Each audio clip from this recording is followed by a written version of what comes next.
Nah, untuk klasifikasi jenis betonnya sendiri, itu ada precast, cast in place, dan composite. Untuk precast ya ini contoh yang beton-beton precast, artinya beton-beton yang memang sudah dicetak dulu di pabrik ya. Proses fabrikasi, jadi nanti tinggal angkut, kemudian di lapangan tinggal disambung. Ini precast, artinya pre-cast. Cast itu pengecoran, pre itu sebelum, berarti sebelum pemasangan sudah dicor dulu, sudah dibuat di pabriknya.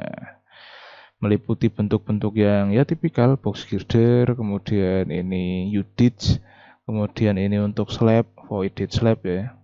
Slab yang ada voidnya itu voided slab. Ini biasanya dipakai untuk selokan, ini jembatan ya, sudah umum kan, sudah sering melihat. Kemudian yang tipe cast in place, nah ini dilihat ya bedanya ya, kalau precast itu ada lubang-lubangnya. Ini ada lubang-lubang untuk tendonnya sudah disiapkan. Kemudian ini yang kecil-kecil ini lubang-lubang tendon ini. Jadi slab juga dipakai tendon kalau memang bentangnya cukup panjang. Kemudian yang tipe cast in place ini tulangannya disiapkan, kemudian ini ductingnya, lubang ductingnya disiapkan juga. Ini pembuatan slab, bisa dilihat ductingnya sebanyak apa. Ini bukan lubang ducting, tapi ini lubang untuk membuat voided slab, kemudian nanti sepertinya dipakai untuk ducting juga sih.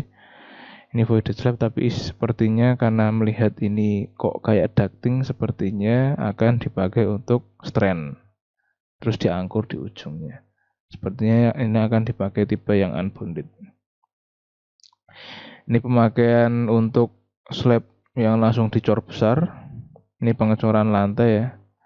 Ini bisa terlihat yang putih-putih ini ductingnya sudah disiapkan. Nah ini ketika dicor ini. Ketika dicor ini seperti ini. Ini vibrator bagi yang belum tahu. Nah untuk kalau yang ductingnya sudah ditanam di dalam beton kan ini agak terganggu ya dia untuk memasukkan vibrator. Tapi kalau yang ductingnya tidak dipasang, artinya pemakai sistem eksternal kan space-nya cukup besar untuk bisa dipakaikan vibrator ya. Ini coba dibayangkan ductingnya kalau dihilangkan kan ini cukup lebar dalamnya. Jadi cukup betonnya hasilnya akan lebih baik karena space untuk pemadatan lebih banyak. Seperti itu. Nah, tipe yang ketiga adalah tipe komposit. Ini tipe komposit campuran antara precast dan cast in place. Gabungan keduanya. Ini contoh-contoh tipenya ya. Ada yang baloknya precast, kemudian slabnya cast in situ.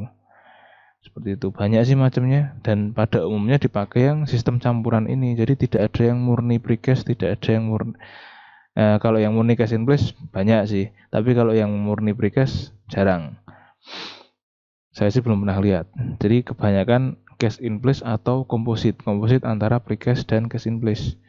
Kayak seperti ini misal, ini girdernya girder I pakai precast, kemudian slabnya cor di tempat.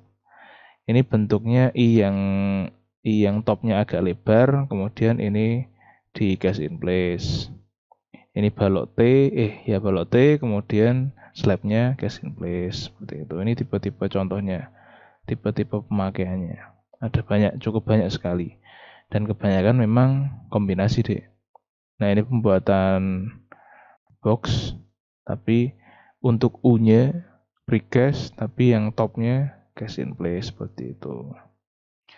Jadi kebanyakan memang komposit. Kalau ada lewat flyover Jombor, itu contoh yang pembuatan cast in place dulunya. Semuanya full cor di tempat. Tapi kelemahannya ketika membuat flyover model cast in place itu kelemahannya ada di ini faktor K3. Jadi pengalihan lalu lintasnya gitu. Kalau itu kan kalau adik-adik ketahui, jalan yang dipotong itu kan Jalan Magelang. Jalan Magelang itu kan kelasnya nasional. Kendaraan besar bebas lewat situ. Jalannya cukup lebar juga. Kemudian itu kan motong ring road juga. Jadi cukup banyak transportasi yang lalu lintas yang dipotong di situ. Jadi ketika memakai sistem cast in place, kebanyakan pakainya adalah perancah.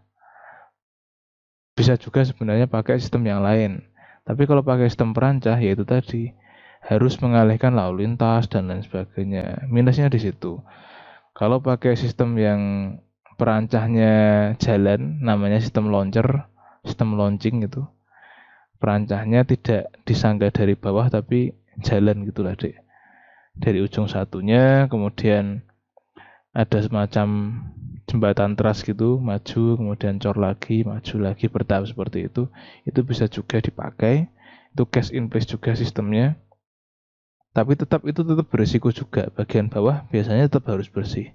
Jadi sama aja, harus membersihkan lalu lintas di bawahnya. Resikonya seperti itu. Nah, biasanya yang dipakai komposit ini.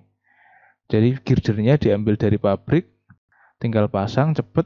Kemudian setelah girdernya terpasang, nah baru dilanjutkan pengecoran bagian atasnya.